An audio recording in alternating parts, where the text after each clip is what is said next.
ఒక ఇంట్లో ఒక ఆయన ఉన్నట్ట. ఎవరు? ఒక ఇంట్లో ఒక తల్లి, ఒక తండ్రి, ఒక చిన్న కొడుకు. వాళ్ళ ఇంటికి రోజు ఒక పెద్ద ఆయన వచ్చేవాట. మీకు తెలుసు కదా, ఒక పెద్ద ఆయన వచ్చేవాట.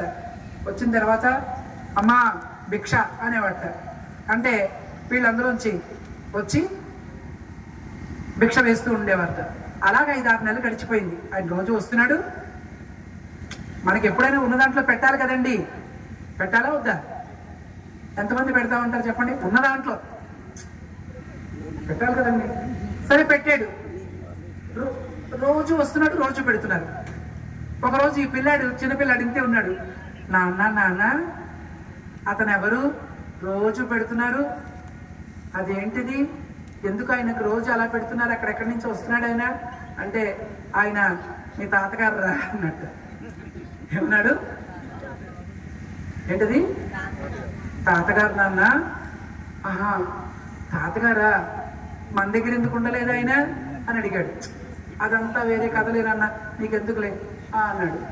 సరే రోజు పెడుతున్నారు, ఆయన వెళ్ళిపోతున్నాడు. ఒక రోజు పెట్టేది మామూలుగా ఒక చిన్న కుండతో పెడుతున్నాడు. పెడుతూ ఉంటే నాన్న కుండ జాగ్రత్త అన్నట్టే పిల్లాడు. ఏమన్నాడు? కుండ జాగ్రత్త అన్నాడు. ఎందుకని? ఏమిరా మరి కుండ పగిలిపోతే రేపొద్దున నేను కూడా నీకు ఈ కుండలోనే కదా పెట్టాలి, నేను కూడా ఈ కుండలోనే కదా పెట్టాలి. ఎందుకంటే మరి తాతలాగా నిన్ను కూడా అక్కడ ఉంచాలి కదా, అక్కడెక్కడ జాగ్రత్త నాన్న, కుండ జాగ్రత్త నాన్న అన్నట్టు. అంటే అప్పుడు తండ్రి గారికి వచ్చి బుద్ధి వచ్చింది. సహజంగా కొంతమందికి ఈ పెద్దవాళ్ళని వృద్ధులైపోయారని చెప్పి ఎక్కడో మూల పడేస్తూ ఉంటారు, వృద్ధాశ్రమంలో పడేస్తూ ఉంటారు, మనం చూస్తూ ఉంటాం. హైదరాబాద్లో ఒకసారి వృద్ధాశ్రమానికి ఓపెనింగ్ మమ్మల్ని పిలిచారు. ఒకసారి మన అష్టలక్ష్మిపేట నుంచి వెళ్ళాం. ఏమని ఆశీర్వదించాలి? వృద్ధాశ్రమానికి ఏమని ఆశీర్వదించాలి?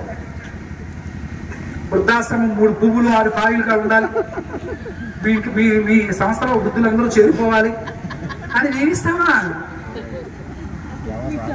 హాస్పిటల్ ఓపెనింగ్ వెళ్ళామనుకోండి, ఏమని దీవిస్తారు?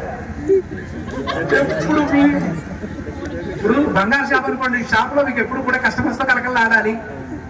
పోనీ షాపింగ్ మాల్ అయినా కస్టమర్స్తో కలకలాడాలి. ఒక సినిమా థియేటర్ అనుకోండి, ఎప్పుడు కలకలాడుతూ ఉండాలి. హాస్పిటల్లో ఎప్పుడు రోగులతో కలకలాడాలి అంటావా? మీ హాస్పిటల్ ఒక్క రోగి కూడా రాకూడదు అందుకోసం డాక్టర్ గారి కోపం వస్తుంది. అది నేను చదివేది ఎంబీబీఎస్ అందుకోసమే. ఏమని దీవించాలి అప్పుడు? డాక్టర్ గారిని ఏమని దీవిస్తాం? ఏమని దీవించాలి? అయ్యా మీ దగ్గర వచ్చిన వాళ్ళందరూ కూడా మీ హస్తస్పర్శతో అమలాపురం దగ్గర ముమ్మడివరం అక్కడ చుట్టుపక్కల మా గురువుగారు జీఎస్వామి పంపిస్తే అక్కడ చుట్టుపక్కల 150 గ్రామాలు మేము పర్యటించాం. 150 గ్రామాల్లో కృష్ణుడు పూజలు చేయించాం. పల్లెపల్లికి వాడవారికి పెట్టి అక్కడ డాక్టర్ అప్పారావు గారని ఉంటారు, మహానుభావుడు. అంటే ఆయన పేరు బ్రాహ్మణైన డాక్టర్ అప్పారావు గారు. పేషెంట్స్ ఎవరైనా వస్తే ఆయన దగ్గర పెద్ద ఫీజు పుచ్చుకోడు, భగవద్గీత పుస్తకం ఇస్తూ ఉంటాడు. ఆయన ట్రీట్మెంట్ చేసి నాకు నువ్వు డబ్బులు ఇవ్వద్దు, ఇవ్వ ఈ పుస్తకం తీసుకో, ఇంట్లో పెట్టుకో, చక్కగా చదువుకో, నీకు చదవడం రాదా పూజా మందిలో పెట్టుకో. ఆయనకి భగవద్గీత అప్పారావు గారు అని పేరు. ఆయన కొంతమంది మహానుభావులు నీకు చూస్తూ ఉంటామని. ఇంతకీ ఏమని దీవించాలి? మీ దగ్గరకు వచ్చిన పేషెంట్స్ అందరికీ కూడా మంచి ఆరోగ్యం కలగాలి. అలాగే వృద్ధాశ్రమానికి ఏం చెప్పాలి? ఇంకెక్కడ వృద్ధాశ్రమాలు అనేవి ఉండకూడదు. మీ వృద్ధాశ్రమంలో ఎవరు చేరకూడదంటే అర్థం ఏంటి? ఎవరింట్లో వాళ్ళు తల్లిదండ్రులని బాగా ప్రేమగా చూసుకోవాలి. మన ఇంట్లో మన అమ్మని మనం సరిగ్గా చూసుకోలేకపోతున్నాం. అమ్మల కన్నా అమ్మ జగన్మాత, ఆ సిరులు లభించే ఆ బంగారు తల్లి, ఆ అమ్మవారి యొక్క కటాక్షం అందరికీ ఉండాలని. ఏమండి, ఎవరి తల్లికి ఎవరు వాళ్ళ పిల్లలంటే ఇష్టం కానీ ఆ ఎదురు పిల్లలంటే ఇష్టం ఉంటుందండి? తల్లి ప్రేమ గొప్పది అని చెప్తాం. ఎక్కడి వరకు? నీ బిడ్డ వరకు. ఆ ప్రేమని నీ రక్తం పంచుకు పుట్టాడు కనుక ఆ ప్రేమ ఇక్కడ వరకే. కానీ ఆ ఎదురింటి వాడు కూడా మనకి ఆయన పిల్లాడేగా, కానీ ఆ ఎఫెక్షన్ ఉంటుందా? మనకు ఉండదు.